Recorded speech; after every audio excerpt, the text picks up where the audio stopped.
For a sense of what's happening with the storm on the ground in Florida, we turn back to our correspondent Steve Harrigan, who's in Sebastian, Florida. Steve, what's the latest? Megan, three threats right now. First, the rain is coming in sideways. Second, the wind has picked up. We've seen 40-mile-per-hour gusts this afternoon, then 50-mile-per-hour. Now we're hitting 60 miles per hour. So we're seeing small trees and limbs come down. But the real threat isn't going to be the number. It's going to be that black water behind me, and it's rolling up steadily. The real threat could be from a storm surge anywhere of 3 to 7 feet. That's what's got people concerned here. The other thing they've done differently now, several counties issuing a curfew. There are really two main concerns. With this new wind burst knocking down trees, knocking down power lines, there are power lines down. There's concern about the water and the power lines together. And second, a concern about looting. You have 1.5 million people who've been told to evacuate, many leaving their homes behind. There's real concern in several counties about the possibility of using this tragedy as a means for looting. They want to make sure it doesn't happen. So for two reasons, a curfew in effect at 10 o'clock for several counties across Florida. Megan? Steve, there were some complaints that the highways were too packed for people to evacuate, those under mandatory evacuation orders. Are the shelters there full? We're told some 7,100 people are in them tonight in that area. There are more than 100 shelters opened up. When the first ones filled up, they had to open more. It's clear that's not going to be enough for people. There were shortages throughout the day, long lines at Home Depot, 3 hours long. I went to Walmart, no water on the shelves. Even the expensive stuff was gone. As far as the highways go, though, if you do look at current pictures of I-95, not a car on the road, and good reason for that as well. There's really a sheet of water on those roads and the heavy rain being blown around. You do not want to be on the move right now in Florida, and many of those shelters that were open earlier have now closed their doors. They don't want people moving around in this. The next 4 to 5 hours could see, if we get the storm surge as predicted, water well over my head, 5 to 7 feet here, with the waves on top of that. That's what could kill people. That's what the governor has warned about. 250 people dead in Haiti from this storm.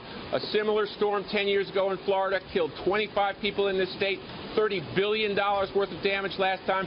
This one could be worse. Megan? And they just, as you were speaking, updated the death toll in Haiti to 283 people. 283 people are dead in Haiti as a result of this storm. And your sense today, Steve, as you walked around, obviously given the differences between the situation in Haiti and that in Florida, of people's sense of urgency. Did they understand? Because we always see the holdouts saying the weathercasters overblow this, nothing's going to happen, I've ridden out every storm and I'll ride out this one too. You do see a lot of those sound bites. They get a lot of attention. You always see the people surfing, but I got a very different impression from people I talked to today and saw in the hotels here today. It's a major heartache for people. People who put their life savings into their homes now fear losing them. One first responder told me, I know I'm going to lose my front porch. I just hope I don't lose my whole house.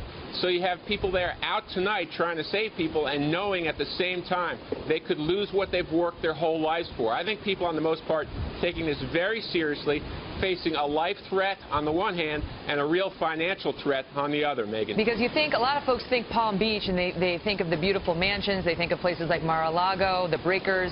It's not, West Palm Beach isn't like that at all. And this area that you're in, it's not necessarily ritzy and rich and full of big mansions. There are a lot of more humble homes that are very much in danger. You're right, and a lot of people mentioned to me, I would always call them mobile homes, but a lot of people who live in them and own them were calling them manufactured homes. And those were under mandatory evacuation. And a lot of those people in manufactured homes realized they could lose part or all of that home, but they still did what they could to take what they could out of those homes, board them up as well as possible, and try and save their lives. Move to higher ground in hotels, which are now booked up across the state, or to relatives to try and get out of the way of this. I think people here are taking this deadly seriously, Megan. Nearly 25,000 people are without power in Palm Beach County alone. They are there. Those who did not evacuate in the darkness as the winds increase around them and the eye of the storm creeps ever closer.